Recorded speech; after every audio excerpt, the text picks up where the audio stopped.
But morning, everybody, and welcome. Thanks so much for joining us. We're really pleased to see so many people on again this morning. We ran this webinar last week and had some really good feedback and a lot of people who wanted to join, so I wanted to put it on again this morning. The aim of the next hour is to talk about the importance of why we should be continuing to market through this current period. We've seen lots of businesses who have paused everything, stopped completely, or really pulled back what they're doing from a marketing perspective, and in some cases, really rightly so, because budgets are really tight. But as we're going to discuss, it's still so important to stay visible and stay relevant to our audiences. And we're going to be talking through and explain why that's so, the benefits of doing so, and give you some tips and techniques to be able to stay really relevant and take some of the opportunities that are actually available right now as well. So before we kick on, just to let you know that we're going to record this session. Hope you're all okay with that. That's why we've just put everyone's videos off by default. And we're going to be taking questions all the way through. So if you would like to ask any questions, as soon as they pop into your head, just use the Q&A function, message them to us, and we're going to be stopping at intervals throughout the session and answering those, and then doing a last Q&A right at the end. So without further ado, we'll crack on. So this is us. Just a little quick introduction to myself. So I'm Mike. I've worked in marketing. That's all I've ever done, really. I've been in marketing for 14 years now, both agency and client side, at a strategic level, and then set up my business in its 5th year now. And we help fast growth, typically B2B SME businesses who've got ambitious plans, helping them to implement strategy and put in place the systems and processes to help them grow. I'm going to introduce AJ and Sarah. Actually, I'm going to hand over to them and let them introduce themselves. So AJ, do you want to give us a bit back? Yeah, so I've been working in multi-channel digital marketing for about 12 years now. Cut my teeth at agency side on some quite juicy global brands. Then did a little stint in-house in the public sector in higher education. And then for the last 2 years, I've been a consultant working with all different types of brands on things like lead gen, multi-channel engagement, really just brands and clients coming to me with a specific problem, challenge, objective, and then how we best use digital to facilitate that and make it happen, essentially. Mix of B2B, B2C, work really closely with Mike across his B2B SME brands, kind of plugging in the digital side really to the bigger picture of what does marketing strategy look like for us. Excellent. Sarah? Good morning, I'm Sarah. I've worked in marketing for 15 plus years, worked across public and private sector. My kind of background and passion has been kind of broad marketing strategy and kind of probably for the last 10 or so years working on brand, particularly brand positioning, brand messaging and brand development, and that's something that I'm really kind of passionate about. So in the past couple of years I've set up on my own, and I now work with Mike and the team and with other SMEs basically to look at their kind of marketing strategy and their brand messaging and their brand positioning in the market. So that's kind of my background. Excellent, thank you. So let's just have a quick look at what we're going to be talking about today. So this is the agenda for the next hour. So start off just by having a bit of a chat around why we should be marketing right now. Then we've got a session on how we can connect with our target audience and stay relevant. Looking at some ways that we can really stretch marketing budgets during a tough time. What can we do to get more bang for our buck?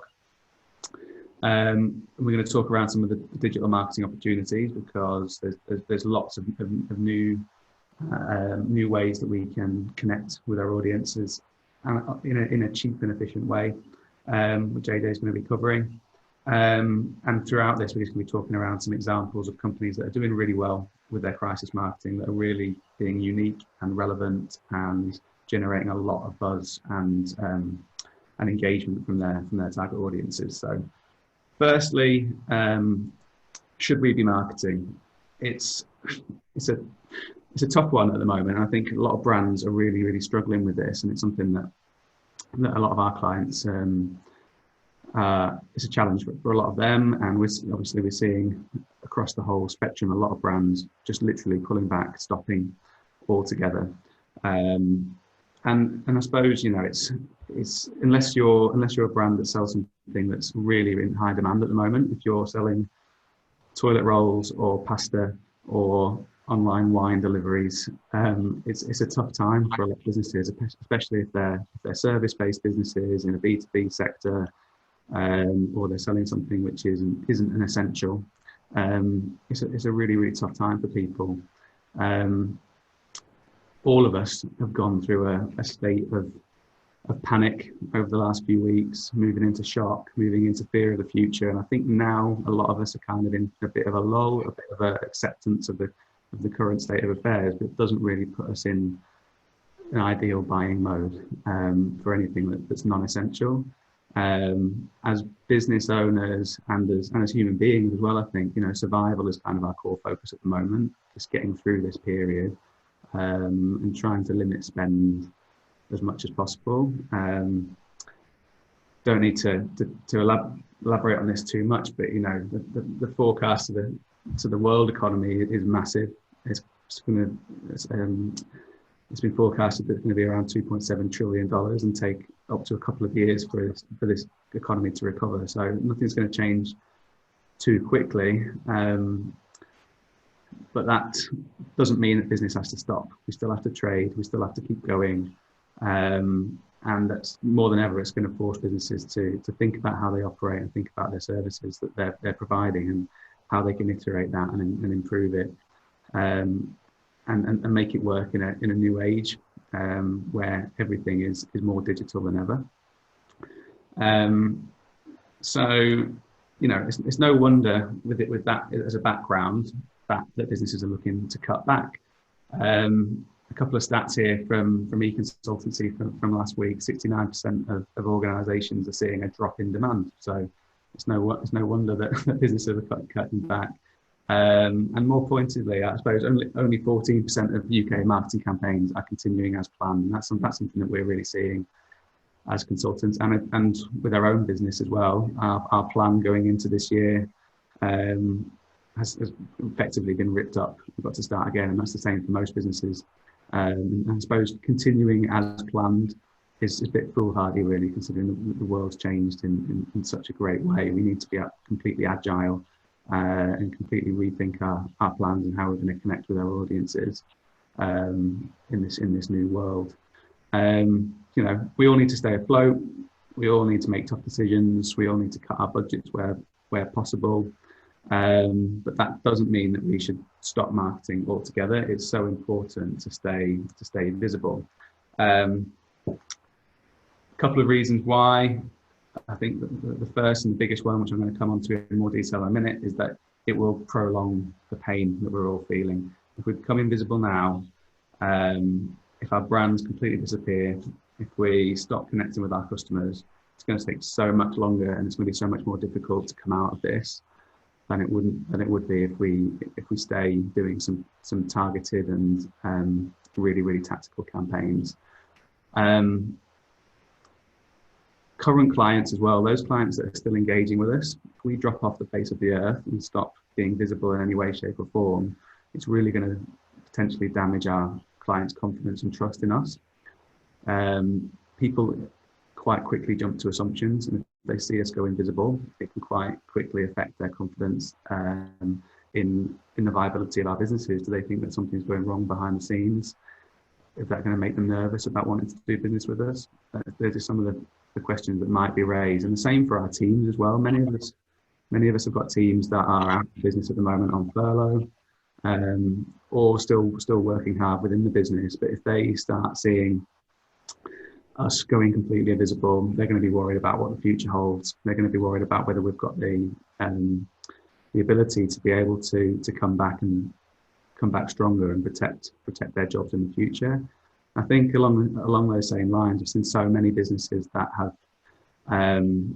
things have been moving so fast, but their communication with their internal teams could have been better. It's in people who work within big companies and small companies alike, having very, very little communication with their leadership team, worried about whether they're going to be made redundant, worried about whether they're going to be furloughed. If they have been, very a big lack of communication during that period, and feel very isolated and very nervous about the future. And I think that needs to be a big part of our communication as well, communicating with our internal team as well as our external customers. And finally, on a positive note, there are so many opportunities right now, a time that we can experiment, try new things, take advantage of cheaper cost per click, take advantage of new technology and opportunities, which we're going to come on to further throughout the presentation. But there is a great opportunity right now to try new stuff and try and take a leap on the competition. And I think it's those businesses right now that are focusing on what they can do to stay ahead, are those that will come out stronger. So just to sort of back it up a bit, because it's all well and good me sitting here saying that as a marketer and someone who provides marketing consultancy services, it's very easy for me to say you've got to carry on marketing, but I just wanted to share some statistics really. So this graph on the left hand side is based on the 2008 recession, the biggest recession in our lifetimes. And it looks at companies that had various different strategies throughout that time. So the red line are those companies that halved their budget in the year one of the recession. So they literally slashed their marketing budget by half during that time. The green line are those that stopped marketing altogether. And then the blue line are those that just maintained their budget in exactly the same way as they had beforehand. And what's interesting about these statistics is it shows that one, those companies that either halved or maintained their budgets vastly outperformed those businesses that cut everything in the first year during the recession. They also recovered so much quicker than those companies that cut everything completely. So companies that halved their budgets compared to companies that cut their budgets completely recovered in 2 years quicker than the other companies. So I think it just really shows how important it is that we stay visible and we keep investing in some shape and form into marketing. And it doesn't have to necessarily be a lot of cost, a lot of advertising. It could just be time and energy. But it just makes it seem so important that we do really stay visible. A couple of other stats based on recessions past. This isn't an anomaly. So 1985 recession, businesses who continued marketing grew sales by 256% over those that cut back. The 1990 recession, example of Pizza Hut and Taco Bell, they really took the opportunity to capitalize on McDonald's, who cut their advertising completely. As a result, Pizza Hut increased sales by 61%, Taco Bell by 40%, McDonald's declined by 28%. And I suppose the biggest company in our lifetime, Amazon, in 2009, they grew by 28% by continuing to focus on marketing and advertising. So just a couple of examples of why it's so important. And just a few reasons to be cheerful now. I think from my perspective, I think now is the best time ever to be in a recession. There is so much opportunity available to us, so much technology to be able to connect very, very quickly with our audiences. There's never been a better time for us to be able to really double down and focus on what we can do better to really resonate. Right now, everyone's stuck at home. Everyone's on their laptops 10 hours plus a day, I would imagine. There's more people online than there ever has been. there's more people using social media than there has been for yonks. There's people using social messaging tools than ever. There's more opportunity with technology to connect with them, whether that be face-to-face, whether that be audio, through podcasts, whether that be creating beautiful written content, whether that design using fantastic design software that's cheap and easy to use. It's quicker than ever to connect. We can connect to a wide audience very, very quickly, using tools like Zoom, like Teams. It's lots and lots of power and seamless tools available that means that we can be innovative and creative, and create content that really, really helps people. And a few other statistics just to support that as well. I mean, AJ is going to be talking a lot about this later on, but a few statistics around how people are using communication tools right now. So Facebook messaging apps up 50% in some of the hardest hitting countries. Ad spend is currently down massively, 20 billion from the beginning of last year. So that has had a massive knock-on effect on the cost per click of using Facebook tools, Google tools. It's now cheaper than for a long time to be able to broadcast our message to the world. People are engaging more with other channels. So email has taken a real resurgence. Email open rates up 25% week on week. And we're really seeing our clients and our own communications, how much engagement we're getting from email right now, because everyone's sat there willing to connect.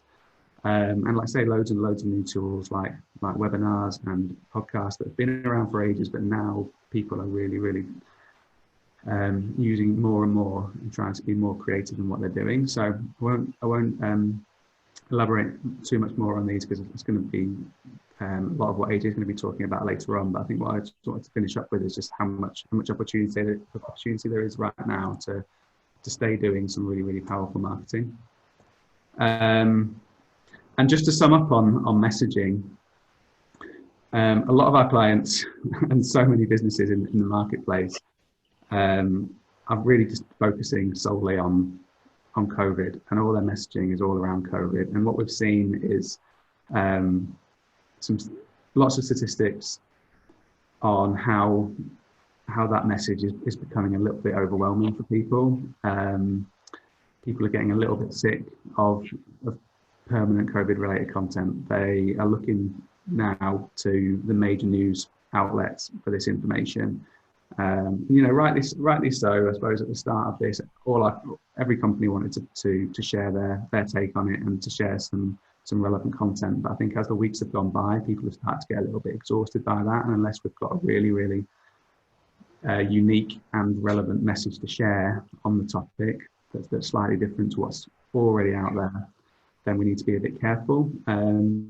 I did a webinar a couple of weeks ago with Claire Gamble from PR Unhooked, and she'd done an individual market research project which evaluated consumer perspective of all the COVID-related messaging from consumers, and the overwhelming consensus was there's too much, and it's getting exhausting, it's getting repetitive, and people don't necessarily need to know that if you sell shoes what your response to COVID-19 is, and if you've got another way of talking about home working or how to use virtual networking tools.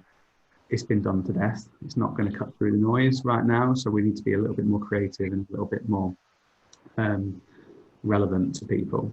So my advice to clients is we just need to be thinking about how we can help people in every shape or form. All our marketing, for many of us, if it's a tough time right now and people aren't buying, then we need to be focused purely on how we can help people.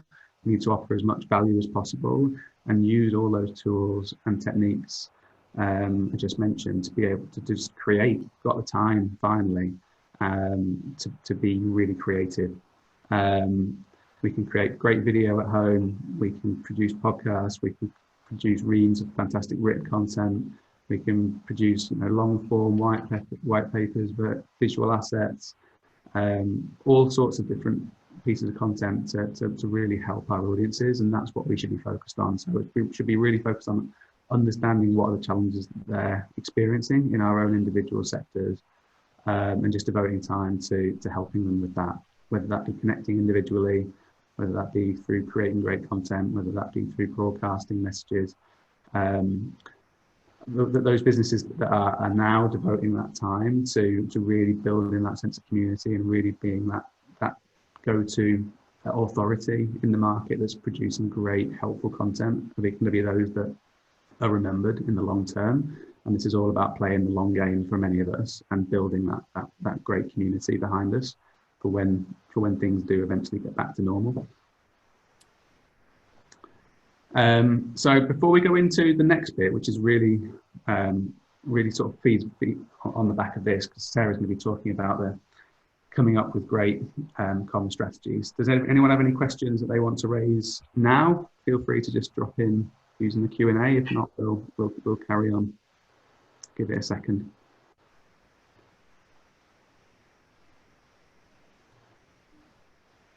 I think that's probably a no. Okay then, Sarah, over to you.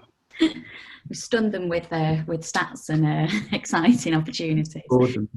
Yeah, no, not at all. So yeah, this leads nicely on to, you know, kind of, we talked about reasons to be cheerful and the size of the opportunity.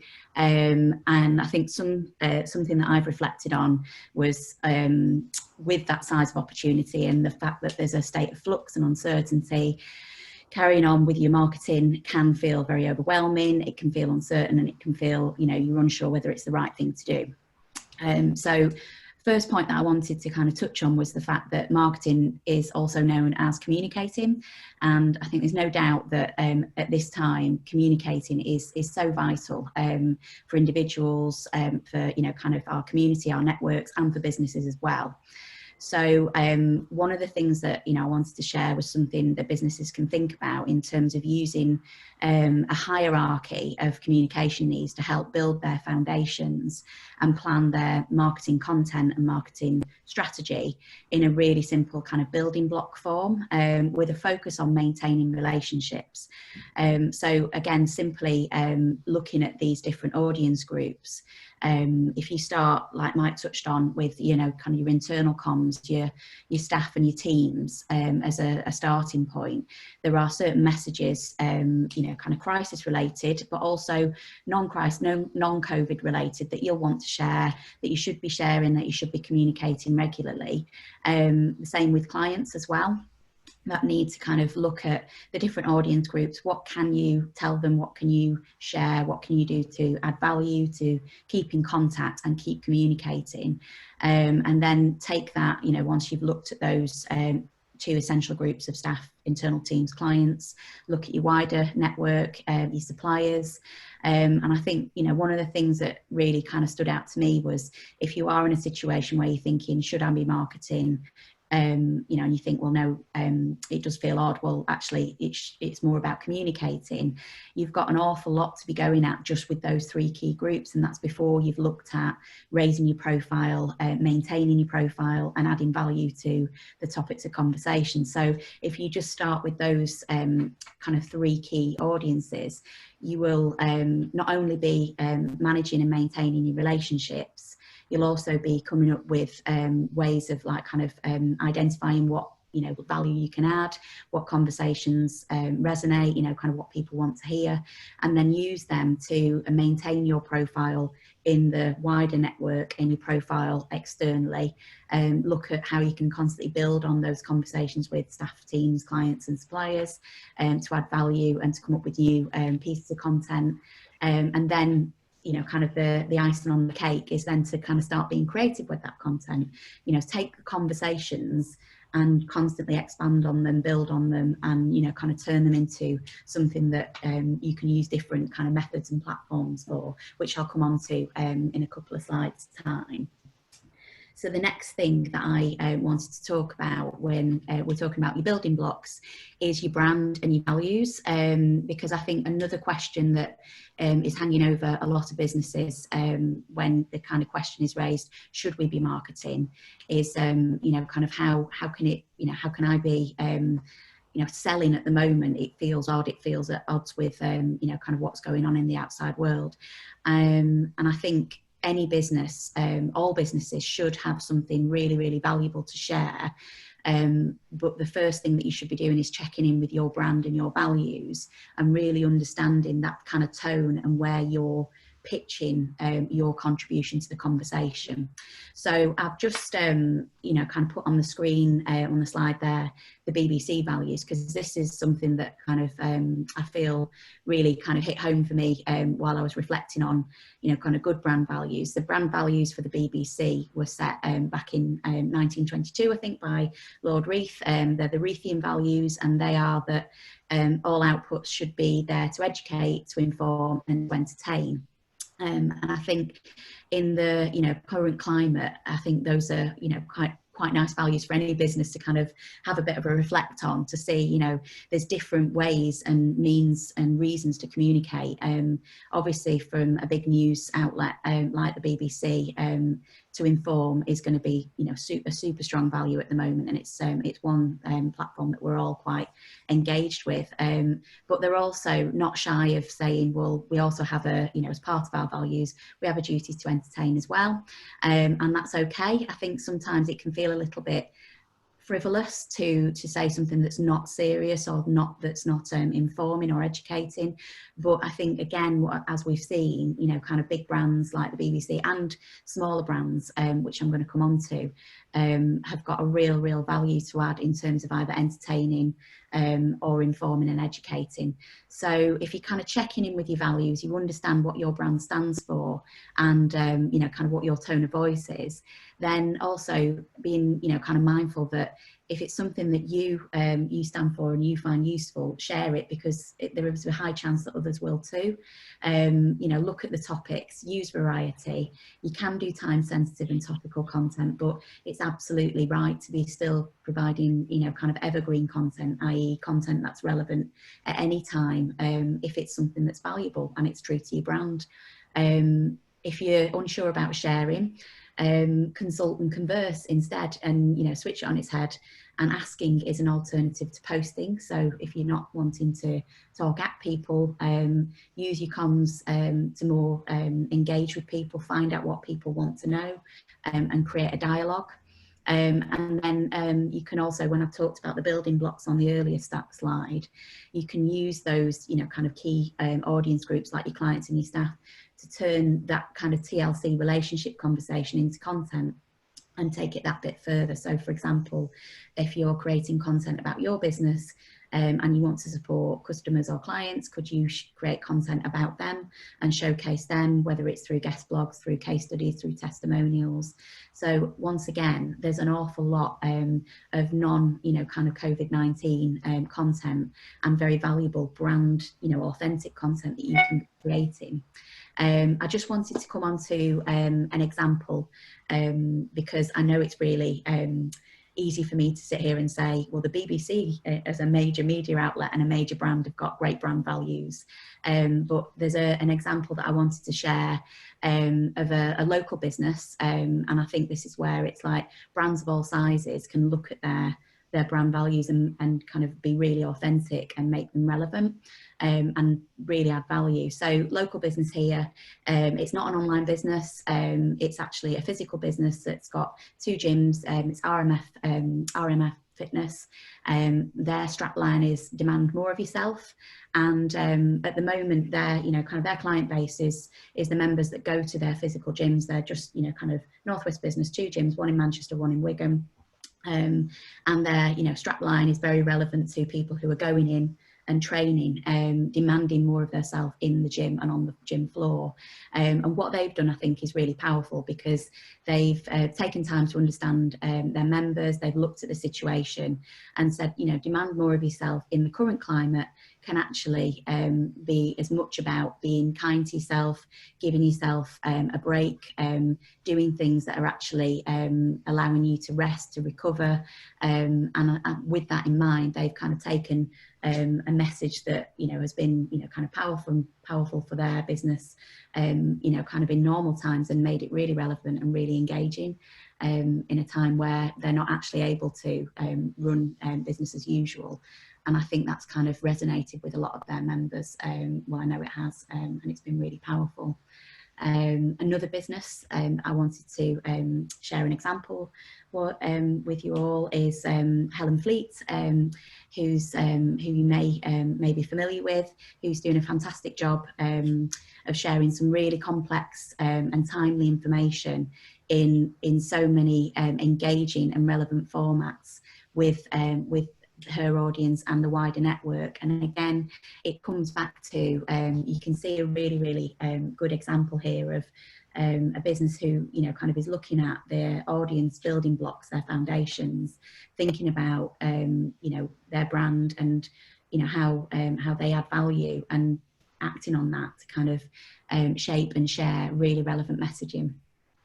I think just to add to that, I think what Helen's done amazingly well is they've been so on it with all of the government announcements, and they've had so much empathy for their individual clients, and they really understand the challenges and fears that they have, and they've coupled that with, you know, really turning the TLC that they've been giving their current clients into just turning it into great content.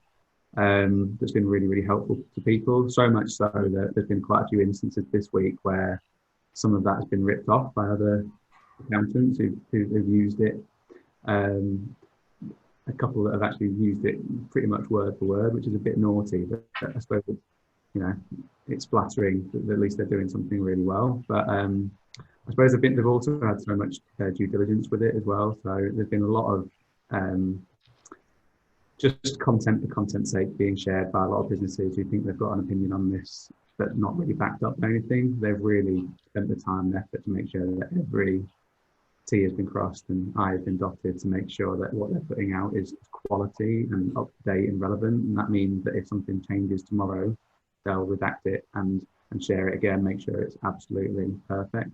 And I think that's the way that they've addressed this, and the way that they've put so much effort into trying to help people across all sorts of different channels, whether that be through visual or creating webinars or through written content. They've got so much goodwill from it, and really help people.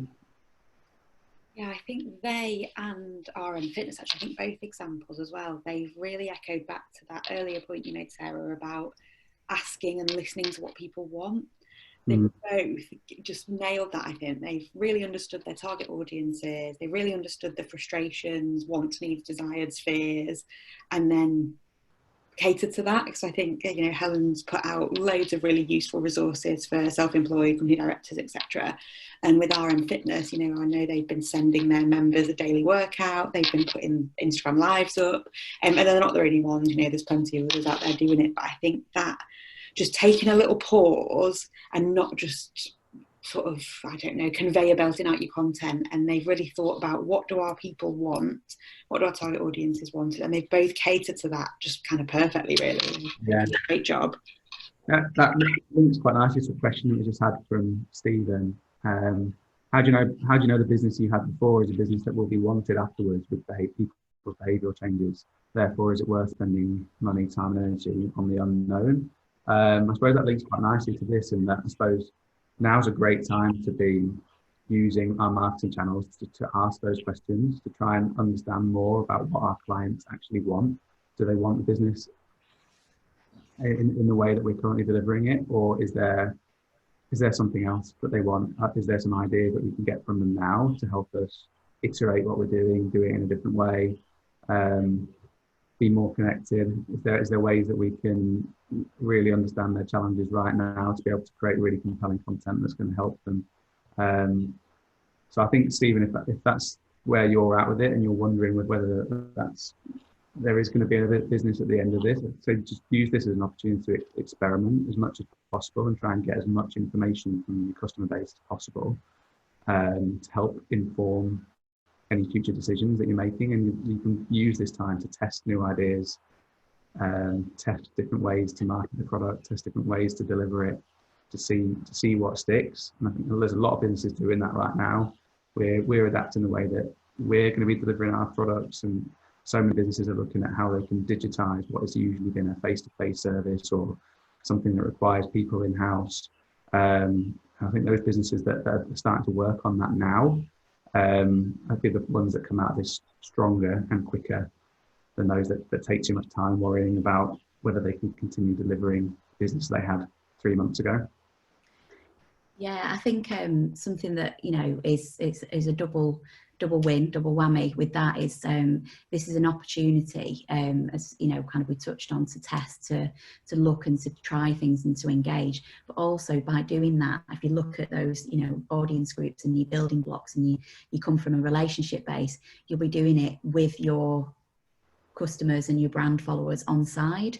So actually you'll be not only helping understand more about your business, you'll be engaging people. And you know, I think this is a time, you know, and obviously I'm passionate about brands, so I would be talking about brand values, but to really kind of think, you know, brand loyalty is going to be so key, and it's such a huge opportunity now for businesses whilst you're looking to engage people, because you will understand more about your business, but also they'll feel more connected because they've been part of that process. So it's definitely something that I think you can use to your advantage.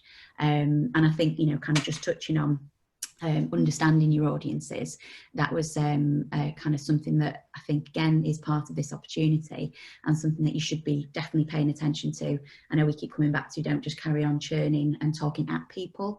Something that again I was reflecting on is audience preferences will be changing. So if you have got you know, kind of your brand values nailed, and you really understand what you're saying to people and who you're communicating with, and you've got a real clear view of those building blocks in your audience groups, I still think it's important to do this kind of you know, kind of investigation and attention, because people who previously preferred to consume your content in certain formats or platforms or mediums are being challenged by, you know, kind of the status quo and the change. And I think you will see that some people who previously would never engage with you on social are now, you know, kind of really open to engaging with that platform and are using it far more frequently. There's also other people who perhaps were your customers and brand followers who used to really engage with you on social and now are a bit overwhelmed by the content on there. So they're looking for different formats, and maybe shorter form formats, or you know, kind of everybody at different stages in the day even can be thinking, you know, actually what I want now is audio only because I'm a bit overwhelmed with other content, or I'd prefer to consume a quick video. Or other people who are actually ripe and ready for, yeah, I'd love to get my teeth into a really long form detailed blog series. So, you know, kind of again, opportunity to try these things and look at blogs, news, videos, webinars, podcasts, how-to, top tips, taking all these different, you know, kind of platforms and mediums that you've got available, and trying them, and understanding that people are kind of having to consume information in different ways and are really open to that. And I think it's a good chance to test and look at one piece of content that's relevant to several audiences can still be cut in so many different ways. And you can look at, you know, one message and make, you know, kind of try things that are, you know, kind of have very complex detail pieces, or, you know, kind of really simple formats, snapshots and long form one-offs versus series of contents, and really kind of understand that, you know, kind of people can be ready to hear different messages in different formats, and use that again as an opportunity.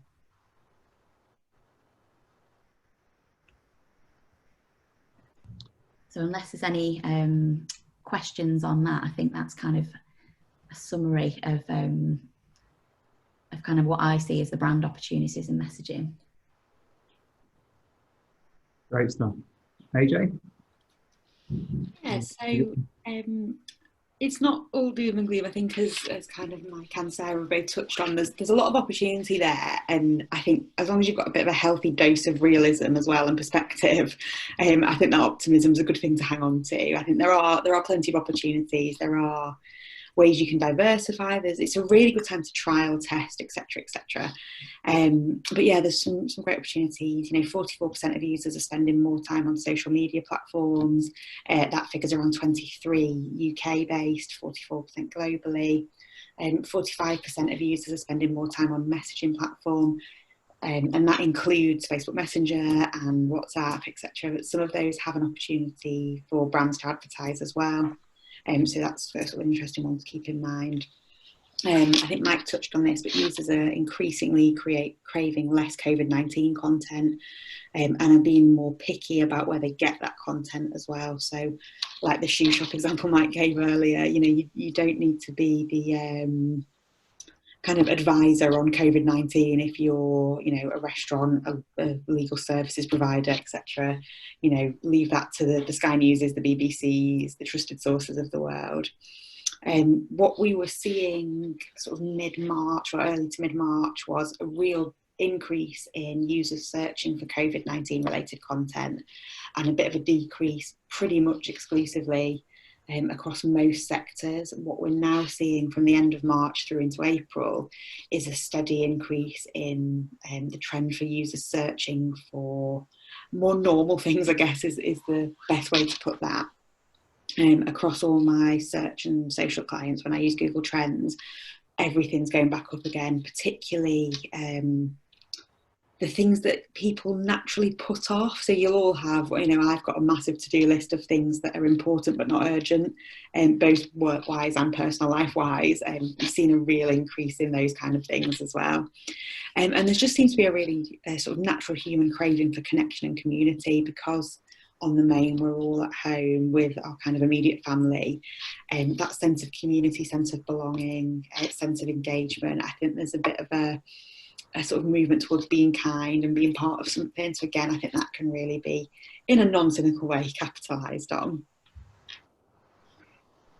So just to kind of echo really this kind of what I've been calling COVID content fatigue, this shows that really well. So the red line is the articles published about COVID-19 starting from the beginning of March and going through to the end of March. And the purple line, which is the one we're particularly interested in, is the average engagement per article.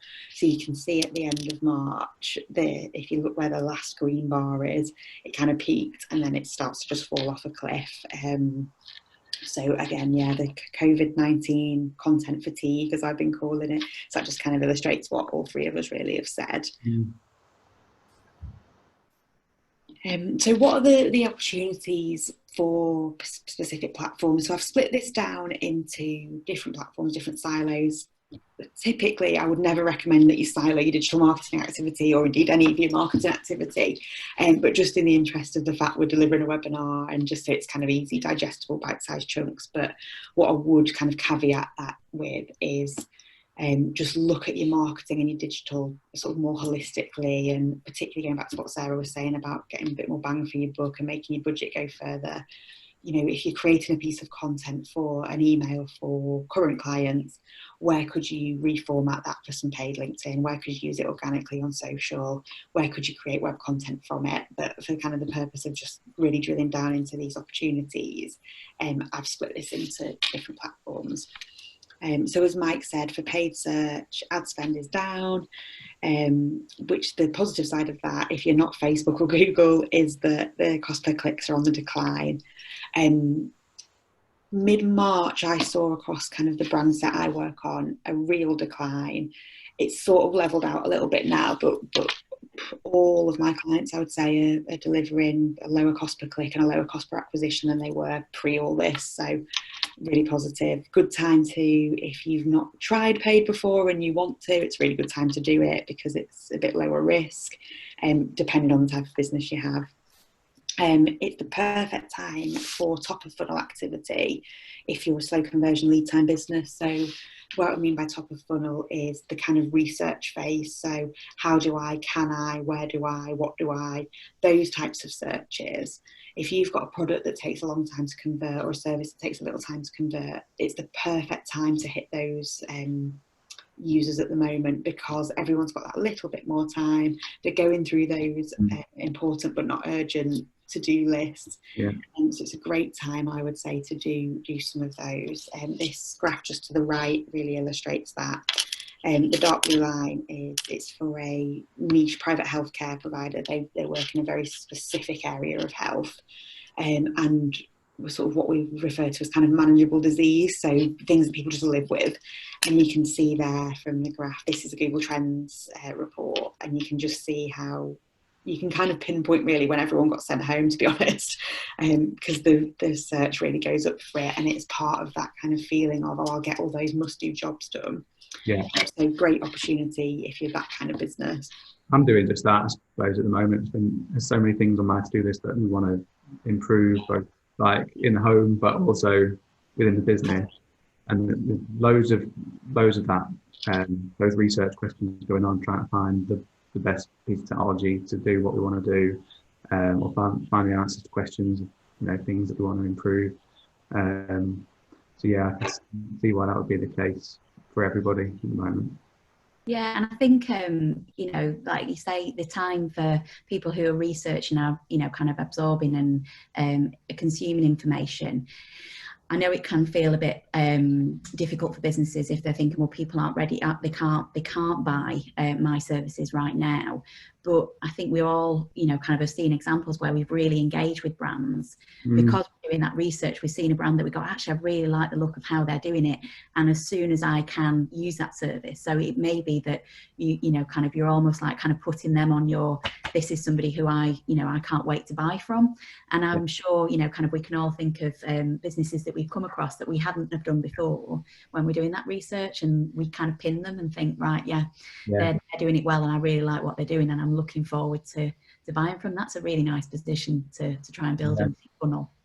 I think especially if you're a business that's going to pick up eventually, but probably not right now. So if you're in travel, for example, everyone's going to be desperate for a holiday. I know so many people right now who are planning their dream holidays in various different scenarios, whether that's like go long haul or a UK holiday. They're doing the planning now so that when the time comes that they can be free, they can just book it and get it done. So it's a great time to be that leading authority.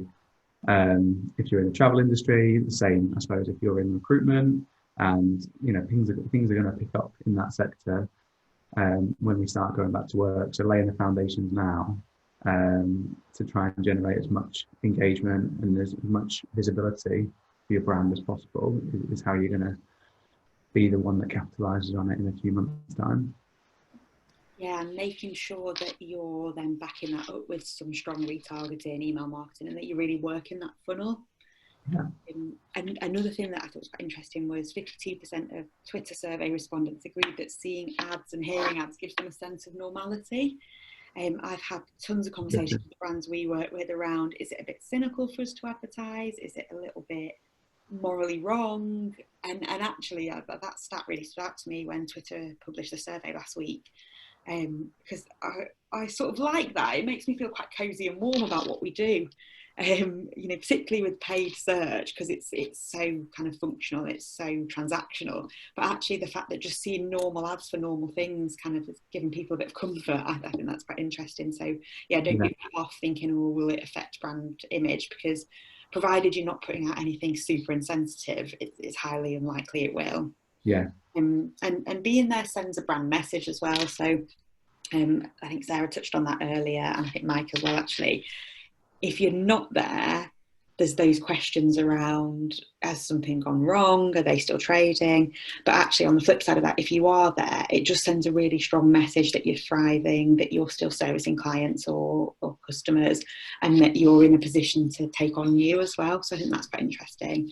There's also a really good opportunity just to review messaging, twofold really. One is just to review it in light of what's going on at the moment. So just check any ads you've got going out or any content you've scheduled is still hitting the right tone with what's going on. Particularly look at your call to actions. If you've got anything around call in, come and see us, book an appointment, any of those physical face-to-face interactions, just make sure you're on with that. Likewise, if you're furloughed, contact teams and your phone number's now not as prominent as it could be and not being picked up as well, maybe take that out as a conversion mechanism. So messaging and call to action.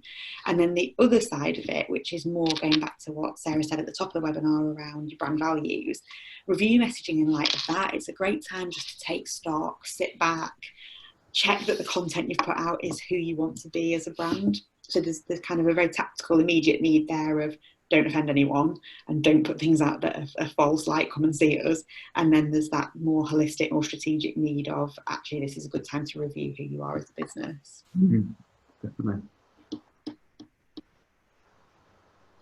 And then in terms of organic search, so kind of the yin to paid search is yang, I guess. What I'm finding from conversations with clients, not clients, just other marketers, organic search seems to be the first thing everybody pulls because it doesn't have that immediate effect. I would really encourage anyone to not drop it completely, mainly because you won't lose ground. If you carry on, you're going to retain some ground. It's a really good time to benchmark as well. So if you haven't already benchmarked where you sit in the search engines in terms of ranking, authority, and where you sit amongst competitors, now's a good time to do that. It's a really good time to just create some dynamic content. So we've got quite a few clients where they've got a little bit more time than usual. So they're basically just creating tons of really useful evergreen content for us that we can use throughout the rest of the year. It's just a good time to get those really insightful pieces out and access to experts within your business as well, who ordinarily have probably got full diaries, are delivering whatever it is they deliver, kind of pedal to the metal. Actually, if they now can't do that, it's a good time to get that content from them and get that really sort of in-depth insight. Take a look at your current on-site trends.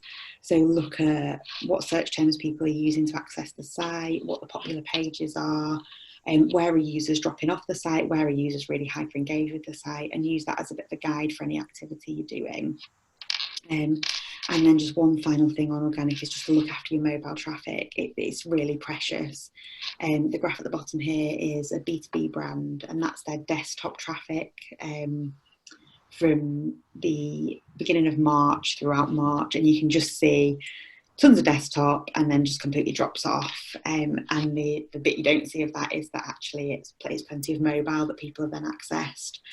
So just make sure your site works on mobile, it looks good. If it's a bit of a disaster on mobile, prioritise by pages. So if you've got your most popular pages or the highest exit pages, make sure they work for mobile, because users are more than ever second screening, or just even single screening, but on a smaller screen. So just that's like a bit of a key takeaway, really. Just make sure that that's in order and it's presenting the best version of you and a great user experience. Social, so I talked about it earlier, the sort of COVID fatigue. So if you can, as a brand, sensibly fill the less COVID, more community gap, your online users will love you for it. A really nice example of that is, I think everyone will have seen this by now. When we first did this webinar a couple of weeks ago, he was just coming to prominence.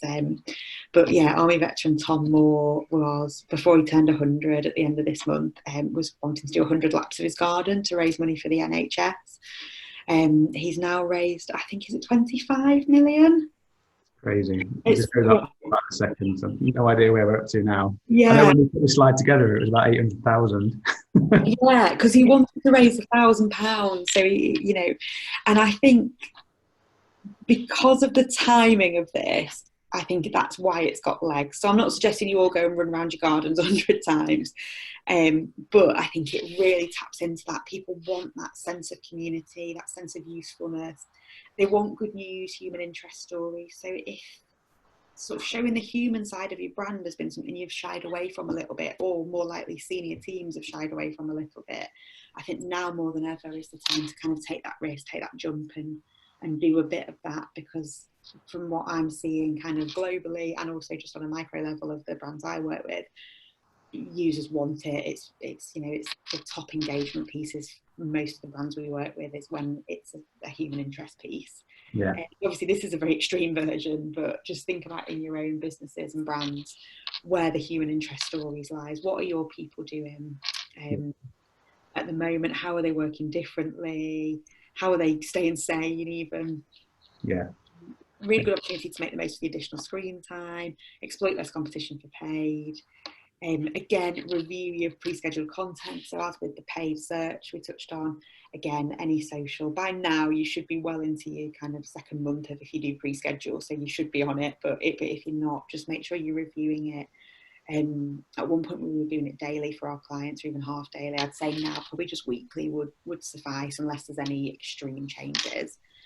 And just ask the audience, you know, everyone's spending a little bit more time on their phones and on devices, as we saw from the stats earlier. So make sure you're asking them what they want, but also using the functionality that all the platforms have for interaction. So polls, ask us anything, questions, yeah, all those little devices that are a bit fun and a bit playful. I think now's the time, if you haven't used them before, to use them.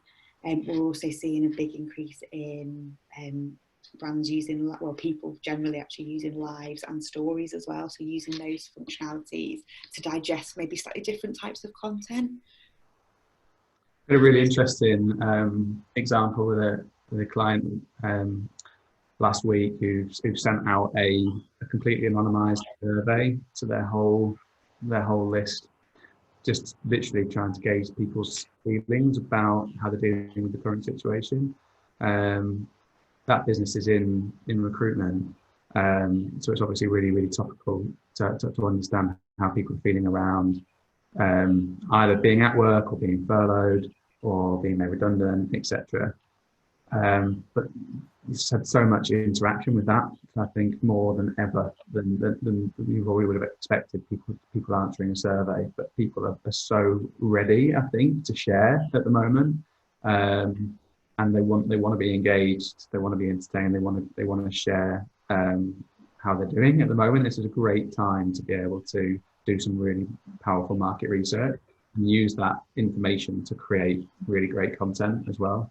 So yeah, I suppose just going back to Stephen's point, people are willing to share right now, and they've actually got the time to do so. If you can make it a compelling question to them and an easy way for them to provide some information, there's a great opportunity right now to get some information that's going to help our businesses in the future.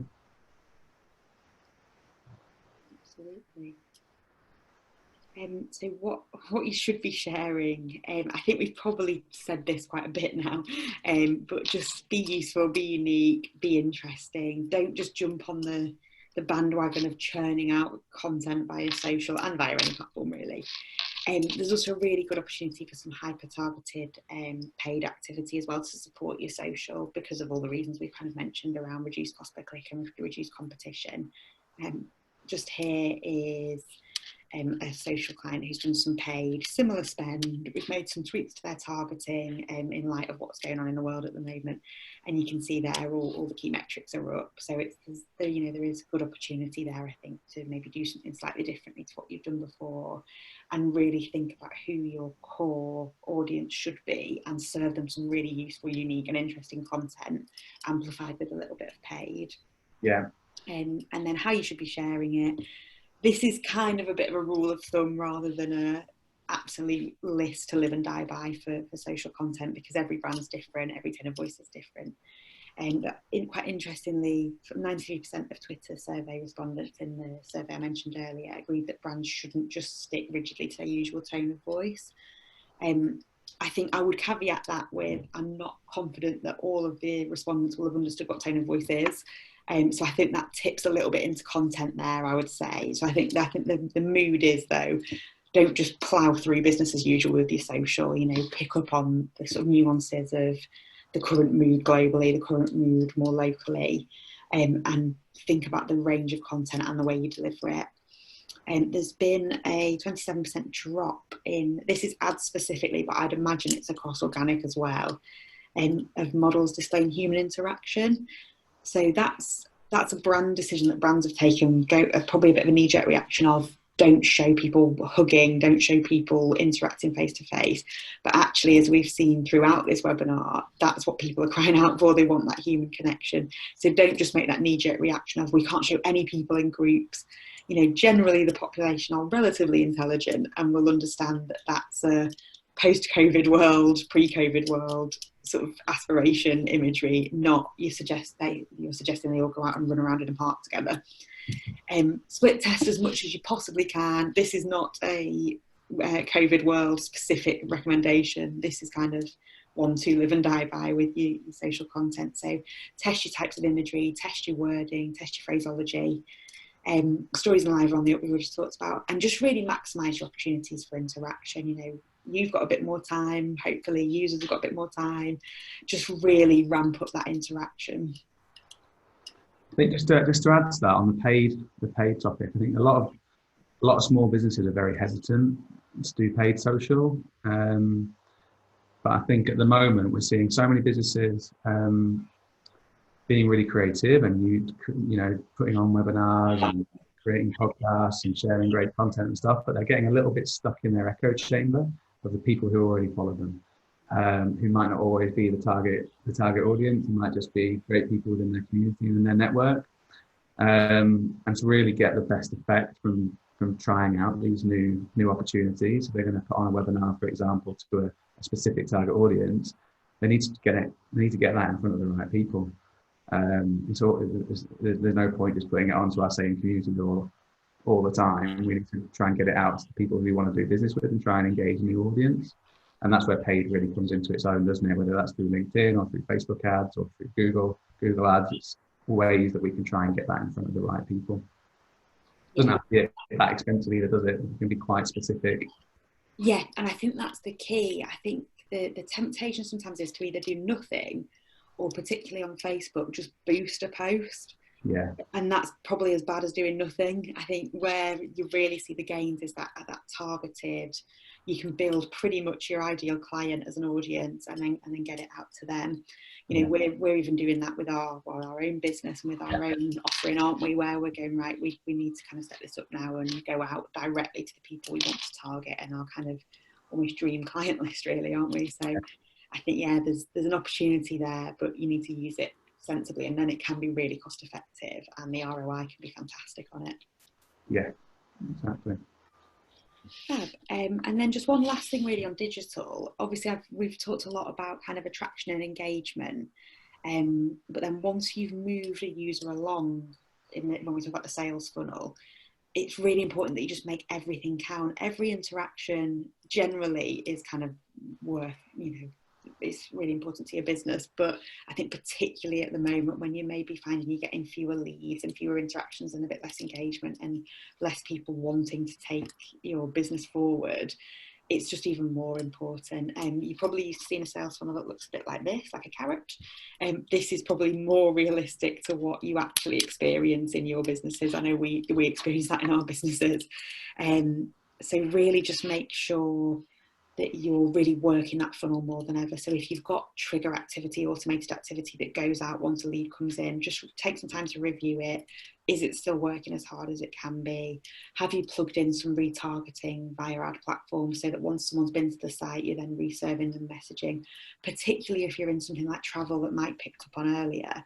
You know, if you've created a great tool that helps people plan their holiday and they use it now and they engage with it, but then actually they don't book maybe until August, September, October, who knows, making sure that you put it behind a data wall. So we're capturing data and you're emailing out to them, but also you're remarketing them via Facebook, via Google Display.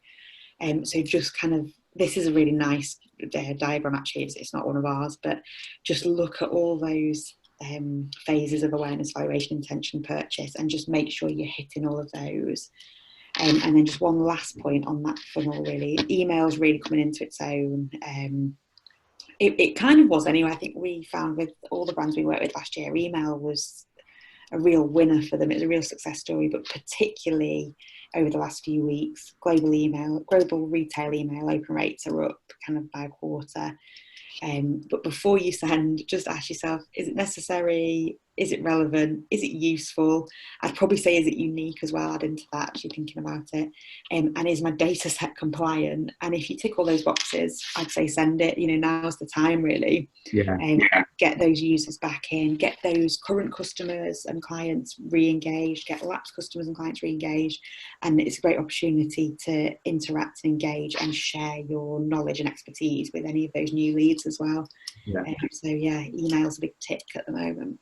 Yeah, two really important points there. I suppose one on the compliance. At the start of this, we saw so many emails just absolutely smashing their list, sending updates about how their business is coping with COVID. Probably because they've had an instruction from someone senior who said we need to communicate with everybody, and they kind of just forgot all about that big GDPR thing, and you know, probably was emailing a lot of people that shouldn't have been, just because they were trying to do the right thing, but maybe not giving it the thought it required. And I suppose just secondly, you know, is it necessary? Is it relevant? They're the two things that, are the two words that we should always use, not just now. With email, it can be so powerful, but it's got to be really, really relevant, and it's got to be hyper targeted to who we're sending to and provide some real value. And that should be something that the businesses should have in their back pockets forever, not just now. Yeah, so that's come to the end of everything we're going to discuss. Does anybody have any questions that they want to ask after all that? I've been through a lot of information there, so feel free over the next couple of minutes just to drop some questions in if you need to.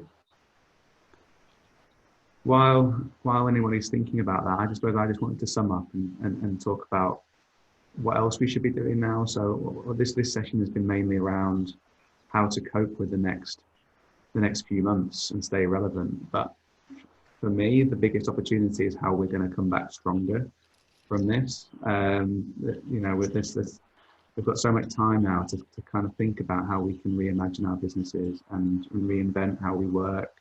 And we should be using this time to think about how we're going to actually come back stronger. That might mean relaunching and repositioning ourselves in the market and reminding everyone we're there. How are we going to do that as business owners? What's the plan? Have we got one? We should be really using this time effectively to work out what that is. Are we pivoting right now? Are we thinking about how we can service clients in a different way? And if so, how are we going to get that out there to the market? That's got to be a key part of that whole decision process. If we're going to be changing the way that we work, we need to be able to communicate that effectively. We need to put the time and effort into thinking about how we're going to do that and how we're going to connect with the right audiences. So it's a great time to kind of really take stock and use this time effectively to make our businesses stronger. And I think those businesses that do that now are the ones that are going to be the first to recover and take a leap on the competition. On that subject, we're putting together another webinar, which we're going to be running in a couple of weeks on the 21st of May, all about that subject, all about coming back stronger, strategies for repositioning, strategies for relaunching. So if you're interested in that, I'll follow up with a link and you can book on. I've got a question. It's not a question, it's just a comment, so it's been very useful. Thanks. Appreciate that, Stephen. Cheers. Assume no one's got any other questions, but feel free to follow up on email. A few resources just to share before we go. If you want to go to the blog, there's loads of content there on the current situation and on marketing in general that might be useful. There's also a free guide to strategy, which you can download using that link when we share the slides, and a series of videos all around marketing and non-marketing topics around COVID, which we've been putting together with various specialists for a LinkedIn group that we're running called Survive and Thrive, and another series of videos all around marketing strategy that you're welcome to go and have a look at. Yeah, like I said, any questions, feel free to drop us a line, but thanks AJ and Sarah, really appreciate your time. It's been a really, really good session. And thanks everyone for joining us. See you later. Oh, thank you. Have a lovely day, everyone. Thank you.